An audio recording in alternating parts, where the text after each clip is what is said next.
D'ores et déjà dans l'hémicycle, tandis que Sébastien Rome, député LFI de l'Hérault, nous a rejoint.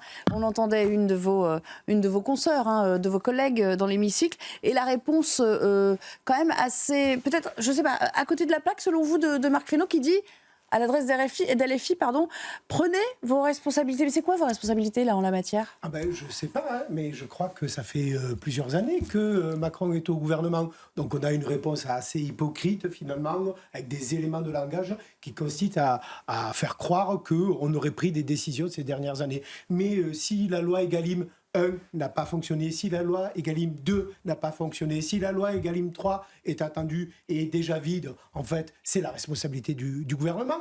Qui c'est qui n'arrive pas à verser l'argent de la PAC ? C'est le gouvernement. Donc, il faut se retourner vers Marc Fesneau, qui est finalement totalement impuissant à répondre à une urgence qui est celle de nos agriculteurs. Effectivement, ça a été dit à plusieurs reprises, et Mathilde Digné, qui est elle-même ouvrière agricole, connaît bien le sujet. Ouais. Et elle a trouvé les mots justes. Oui, on a besoin d'agriculteurs qui vivent de leur travail. Et d'ailleurs, il y a une inquiétude particulière, c'est que les agriculteurs sont plutôt âgés. Il y a aussi cette inquiétude de la retraite qu'ils vont avoir et de la transmission. Voilà, il y a des inquiétudes extrêmement fortes qui sont légitimes, oui. Et leur colère est légitime. Sébastien Rome, il est beaucoup question là, de la loi Egalim aussi, hein, dans les réponses qu'on peut entendre. S'il y a bien un domaine sur lequel l'État peut agir, c'est bien en matière de loi Egalim, parce que c'est inscrit dans la loi, il y a des contrôles qui sont prévus en cas de non-respect. Alors qu'est-ce qu'on attend ? Non mais preuve que rien n'a été fait. Et d'ailleurs, quand en novembre dernier, nous avons proposé les prix planchers, donc qui aurait pu être voté par la majorité, qui garantit en fait un prix de rétribution du travail des agriculteurs. Eh bien, la majorité a voté contre. C'est ça la réalité, c'est qu'on aurait pu garantir le revenu des agriculteurs, ils ont voté contre. Et cette question des normes là qui nous est envoyée, en fait, c'est un cache-misère, c'est une hypocrisie. Pourquoi ? Parce que si on commence à se dire qu'en France, on peut avoir, s'abaisser aux normes, on va dire par exemple de la Roumanie, ça veut dire qu'en fait, la qualité, ça va être celle de la Roumanie, le prix, ça va être celui de la Roumanie, ça veut dire que le revenu va être celui de la Roumanie. En gros, on est en train de dire qu'à l'avenir, nos agriculteurs seront encore moins payés. Alors le gouvernement a une possibilité, c'est d'activer une clause de sauvegarde qui permettra, par exemple ça a été le cas sur les cerises quand il y a eu des événements, là on a des événements,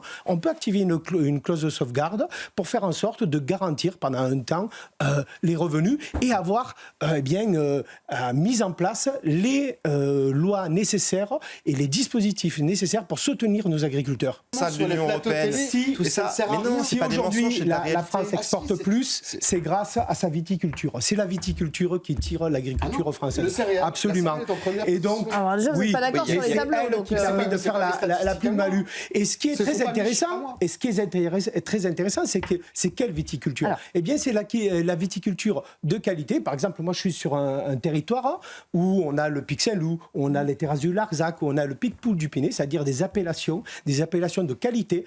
En terrasse du Larzac, il y a près de 80% en bio. Eh bien, ça se vend très bien. Voilà, donc on peut faire autrement, on peut avoir des terrasses, des surfaces beaucoup plus petites d'exploitation et les gens peuvent en vivre très très bien. Vous allez à l'inverse de ce que demandent les agriculteurs. Vous parlez à nouveau de bio, de plus petites surfaces, alors que dans tous les reportages, ils disent l'inverse. Les pieds dans les vignes, moi je suis allé à Saint-Clément-de-Rivière. J'ai rencontré un viticulteur qui, les 5 dernières années, a réduit sa surface de moitié. Eh bien, il a vu son chiffre d'affaires augmenter. Je vous propose d'avoir aussi le débat parallèle sur à la fois les marges. On a bien compris que c'était quelque chose d'assez important pour vous à la NUPES. On peut revenir aux normes, à Egalim. Allons-y sur les marges. À qui la faute aujourd'hui ? Selon vous ? À l'industrie. Ça a été pointé du doigt par le FMI. On ne peut pas dire que le FMI soit très proche de la France insoumise. Voilà. Donc l'INSEE l'a remarqué aussi. Donc les marges avec l'inflation, le gros de l'inflation sur l'alimentaire l'année dernière est dû aux marges de l'industrie agroalimentaire. Bon, eh bien, il y a de quoi aller chercher là-dessus. Quand on fait un blocage des prix, eh bien, on réduit. Mais le fautif, selon vous, il est plus à chercher du côté de l'industrie agroalimentaire que des distributeurs eux-mêmes. Évidemment, on est dans un système, avec les grands mots, un système capitaliste qui fait en sorte d'appauvrir toujours ceux qui produisent par le jeu de la concurrence. Et moi, je suis extrêmement choqué de ce que dit le ministre. Il nous dit il faut plus de concurrence. Mais à chaque fois qu'il faut l'entendre, plus de concurrence, ça veut dire on va encore baisser le revenu des agriculteurs. Non, on doit sortir de ça. Je donnerai un exemple sur la viticulture. 2 minutes, on a parlé de Lactalis, mais on a le même problème avec les négociants au niveau viticole. J'avais fait un amendement qui les oblige à verser ce qu'ils ne font pas, des avances sur récolte. C'est le seul secteur de l'agriculture où ils ne font pas d'avances sur récolte. Eh bien, dans le 49.3, le gouvernement l'a évacué, simplement. D'accord, Ludovic.